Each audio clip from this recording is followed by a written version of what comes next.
Hello friends, this is Vivek Kumar और आज मैं आपका आपके यूट्यूब चैनल पे स्वागत करता हूँ। आज के जो इम्पोर्टेंट क्वेश्चंस लाएंगे आज का जो क्लास होगा हमारा, आज की क्लास में हम सीखेंगे हड़प्पा सभ्यता के ऊपर कई सारे क्वेश्चंस को करेंगे और इस क्लास से आपको बहुत ही ज़्यादा नॉलेज मिलने वाली है, क्योंकि हड़प्पा सभ्यता के ऊपर कई बार कई सारे एग्ज़ाम्स में इस पे क्वेश्चंस पूछे जाते हैं। और ये हमारा बेसिकली क्लास 12 का चैप्टर नंबर 1 है, जिसका नाम है ईट, मनके तथा अस्थियाँ। तो इस चैप्टर से रिलेटेड MCQ क्वेश्चन है, इंपॉर्टेंट वन मार्क्स क्वेश्चन है सारे। और ये वाले क्वेश्चंस ऐसे क्वेश्चंस एग्जाम में कई बार पूछे जाते हैं। तो स्टार्ट करते हैं, चलिए। तो क्वेश्चन नंबर 1 है हमारा, हड़प्पा सभ्यता की खोज किस वर्ष में हुई? हड़प्पा सभ्यता की खोज किस वर्ष में हुई? तो क्वेश्चन नंबर 1 आपको स्क्रीन पे दिख रहा होगा। हड़प्पा सभ्यता की खोज सन 1921 में हुई थी। कब हुई थी? 1921 में। किसके नेतृत्व में हुई थी? दयाराम साहनी के नेतृत्व में हुई थी। हड़प्पा सभ्यता की खोज किसके नेतृत्व में हुई थी? सबसे पहले दयाराम साहनी के नेतृत्व में हड़प्पा सभ्यता की खोज हुई थी। और अभी ये हड़प्पा सभ्यता पाकिस्तान में है, भारत में ये सभ्यता नहीं है। हड़प्पा सभ्यता अभी कहाँ पर है? हमारे पाकिस्तान के अंदर बिलोंग रहता है, हड़प्पा सभ्यता है। और यह कई बार एग्जाम में आता है कि हड़प्पा सभ्यता कौन से नदी के किनारे है? तो आपका आंसर हो जाएगा रावी नदी के किनारे हड़प्पा सभ्यता स्थित है। कौन सी नदी के किनारे हड़प्पा सभ्यता स्थित है? रावी नदी के किनारे। क्वेश्चन नंबर 2 की ओर मूव करते हैं। क्वेश्चन नंबर 2 है, हड़प्पा सभ्यता किस युग की थी? कौन से युग की हड़प्पा सभ्यता थी? तो कौन सा, चाहे स्वर्ण युग की थी, कांस्य युग की थी, कौन से युग की हड़प्पा सभ्यता थी? आपका आंसर हो जाएगा कांस्य युग की हड़प्पा सभ्यता थी। आंसर क्या हो जाएगा? कांस्य युग के। क्वेश्चन नंबर 3 है हमारा, हड़प्पा सभ्यता के लोग कैसे थे? शहरी लोग थे, ग्रामीण लोग थे, किस टाइप के हड़प्पा सभ्यता के लोग थे? तो आपका जो आंसर हो जाएगा क्वेश्चन नंबर 3 का आंसर होगा शहरी लोग के थे। हड़प्पा सभ्यता के जो लोग थे कैसे थे? वो शहरी लोग थे। क्वेश्चन नंबर 4, हड़प्पा सभ्यता का प्रचलित नाम क्या है? जैसे फेमस नाम होता है कई लोगों का, तो हड़प्पा सभ्यता को फेमस नाम से हम कैसे जानते हैं? इसे हम बेसिकली सिंधु घाटी की सभ्यता भी कहते हैं। क्या कहते हैं? सिंधु घाटी की सभ्यता। आपको स्क्रीन पे के क्वेश्चन दिख रहा होगा, आप इन क्वेश्चनों को कॉपी में लिख ले, जिससे आपको ये क्वेश्चन याद हो जाए। क्वेश्चन नंबर 5 की ओर मूव करते हैं। हड़प्पा सभ्यता किस चीज़ के लिए उपयुक्त है? जैसे किस चीज़ के लिए फेमस है हड़प्पा सभ्यता? तो हड़प्पा सभ्यता ने पशुपति का सम्मान करना आरंभ कर दिया था। किसका सम्मान आरंभ कर दिया था? हड़प्पा सभ्यता ने पशुपति का आरंभ क्या कर दिया था? उसने सम्मान करना आरंभ कर दिया था। नाउ अगला क्वेश्चन हमारा, हड़प्पा कालीन लोगों के घरों के विन्यास की आकृति कैसी होती थी? उनके घर कैसे होते थे? हड़प्पा कालीन लोगों के घर किस प्रकार से होते थे? उनके घरों का ढांचा कैसा होता था? विन्यास का मतलब क्या होता है? उनके घरों की आकृति कैसी होती थी? तो उनके घरों की आकृति ग्रिड पद्धति होती थी। हड़प्पा कालीन लोगों की जो घर की आकृति होती थी कैसे होती थी? ग्रिड पद्धति के अनुसार उनके घरों को बनाया जाता था। क्वेश्चन नंबर 6 देखते हैं। हड़प्पा सभ्यता का विस्तार क्षेत्र लिखिए। किन क्षेत्रों से हड़प्पा सभ्यता का विस्तार हुआ? हड़प्पा सभ्यता आज की डेट में कहाँ कहाँ पर बेसिकली है? तो देखते हैं, अफ़गानिस्तान हमारा देश है, वहाँ पर हड़प्पा सभ्यता है, जहाँ जिसकी राजधानी काबुल है। बलूचिस्तान पाकिस्तान में स्थित है। आज की डेट में हड़प्पा सभ्यता वहाँ भी है। जम्मू में भी है, जम्मू का इंडिया का भी भाग है, कुछ भाग पाकिस्तान का भी है। गुजरात में भी है हड़प्पा सभ्यता, राजस्थान में भी है, पश्चिमी उत्तर प्रदेश में भी है। तो इन सब क्षेत्रों में हड़प्पा सभ्यता फैल चुकी है। तो देखते हैं क्वेश्चन नंबर 7, हड़प्पा सभ्यता की लिपि की विशेषता बताए। यानी कि लिपि की यहाँ की कौन सी विशेषता थी? तो वहाँ की जो लिपि होती थी चित्रात्मक लिपि होती थी। इसे पढ़ना काफ़ी मुश्किल होता था, इसे समझ पाना मुश्किल होता था, पढ़ नहीं सकते हम चित्रात्मक लिपि को। तो और इसकी दूसरी विशेषता थी, इसे दाई से बाई लिखा जाता था। कैसे लिखा जाता था?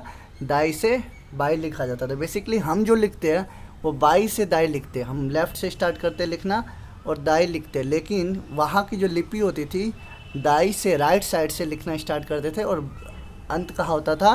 बाई, यानी कि लेफ्ट साइड में। क्वेश्चन नंबर 8 देखते हैं। फ्रायंस क्या होता है? इंपॉर्टेंट क्वेश्चन है, ये आपके सारे इंपॉर्टेंट क्वेश्चन है।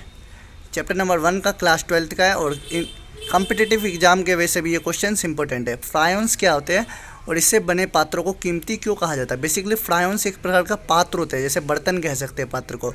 ये बनाया कैसे जाता है? घिसी हुई रेत से रंग तथा चिपचिपे पदार्थ को पका के फ्रायंस को बनाया जाता है। इसको बनाना काफ़ी दुर्लभ होता है, काफ़ी कठिन होता है।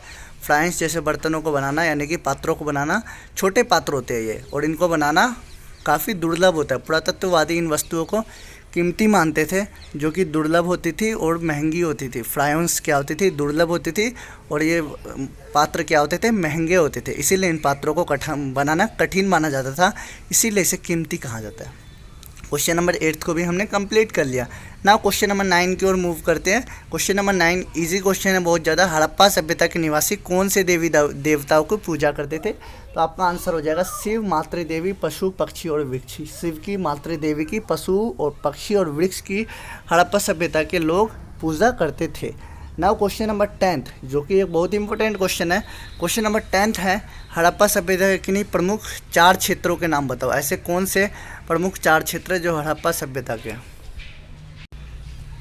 नाउ नेक्स्ट क्वेश्चन की ओर मूव करते हैं। The next question is Harappa सभ्यता के किन्हीं 4 प्रमुख क्षेत्रों के नाम बताएं।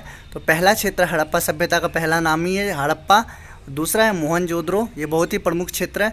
तीसरा है लोथल, ये सारे फेमस क्षेत्र है हड़प्पा सभ्यता के। लोथल बेसिकली आज की डेट में गुजरात में है लोथल। और धोलावीरा ये भी कहाँ पर है? गुजरात का एक ग्राम है, गांव है लोथल, धोलावीरा, मोहनजोदड़ो और हड़प्पा। तो ये प्रमुख क्षेत्र है। किसके प्रमुख क्षेत्र है? हड़प्पा सभ्यता के। क्वेश्चन नंबर 11 हड़प्पा सभ्यता का सबसे पहला खोजकर्ता कौन था? बहुत ही यानी कि आपको मैंने बताया था सबसे पहला खोजकर्ता। इससे पहले हमने देखा था क्वेश्चन नंबर 1 में हड़प्पा सभ्यता की जो खोजकर्ता थे दयाराम साहनी थे। ये इन्होंने भी खोज की थी, लेकिन इनका भी बड़ा योगदान था हड़प्पा सभ्यता के खोज में। इनका भी बहुत ज़्यादा योगदान था। उनका नाम था सर जॉन मार्शल। क्या नाम था उनका? Sir John Marshall. हड़प्पा सभ्यता का सबसे पहला खोजकर्ता था सर जॉन मार्शल। तो पहले नंबर की बात आए तो सर जॉन मार्शल आंसर हो जाएगा। क्वेश्चन नंबर 12 की ओर मूव करते हैं। कौन सी फसल हड़प्पा कालीन लोगों द्वारा उत्पादित नहीं की जाती थी? ऐसी कौन सी फसल थी जो हड़प्पा काल के लोग उत्पादित नहीं करते थे? दालें नहीं करते थे। आंसर क्या हो जाएगा? दाल हड़प्पा कालीन लोग नहीं उत्पादित करते थे। दाल जैसे चावल करते थे, गेहूं करते थे, बाजरा करते थे, लेकिन दालों का उत्पादन वो नहीं करते थे। क्वेश्चन नंबर 12 की हमने कंप्लीट किया। क्वेश्चन नंबर 13 है हड़प्पा वासी कौन से धातु से परिचित नहीं थे? उन्होंने कौन से धातु से हड़प्पा वासियों का जान पहचान नहीं था? तो हमने पढ़ा हड़प्पा कालीन जो हड़प्पा जो वासी थे कांस्य युग के थे, वो तो पता ही हो, लेकिन कौन से धातु से परिचित नहीं थे? लोहे से, वो आयरन से वो परिचित नहीं थे। क्वेश्चन नंबर 14 है भारत में खोजा गया सबसे पहला शहर कौन सा था हड़प्पा कालीन का? तो भारत में सबसे पहला खोजा जाने वाला शहर कौन सा था? हड़प्पा था।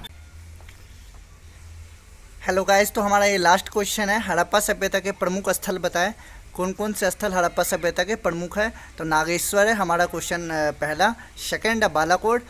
थर्ड है चनहुद्रो। फोर्थ है कोट दीजी। तो ये सारे जो स्थल है पाकिस्तान में है। ये जो हमारे हड़प्पा सभ्यता के प्रमुख स्थल है बालाकोट, चनहुद्रो, कोट दीजी है पाकिस्तान में। और फिफ्थ है धोलावीरा। सिक्स्थ है लोथल। ये एग्ज़ाम के पॉइंट ऑफ व्यू से बहुत ही इंपॉर्टेंट है। धोलावीरा और लोथल जो है इस अभी हाल के समय में ये हमारे गुजरात के ग्रामीण है। सेवन्थ है बनावली और 8th है राखीगढ़ी। और ये जो बनावली और राखीगढ़ी है मैं आपको बता दे रहा हूँ ये अभी हरियाणा में है। और भी कई सारे प्रमुख स्थल है, लेकिन ये 8 इंपॉर्टेंट है। तो आप इन 8 को याद कर ले। और यदि आप इस चैनल पे फर्स्ट टाइम विजिट कर रहे हो तो इस चैनल को आप सब्सक्राइब करिए। यदि आपको वीडियो अच्छा लगा हो तो वीडियो को लाइक कर दे। Thanks a lot. और इसी तरह की इन्फॉर्मेटिव वीडियोज़ के लिए इस चैनल पर बने रहे। और मैं अगला जो हमारे वीडियोज़ होगा हड़प्पा सभ्यता के ऊपर ही हम एक और वीडियो लाएंगे जिसमें आपके इंपॉर्टेंट क्वेश्चंस होंगे। और जल्दी से जल्दी इस चैप्टर को फिनिश करेंगे। Thank you so much. Thanks a lot.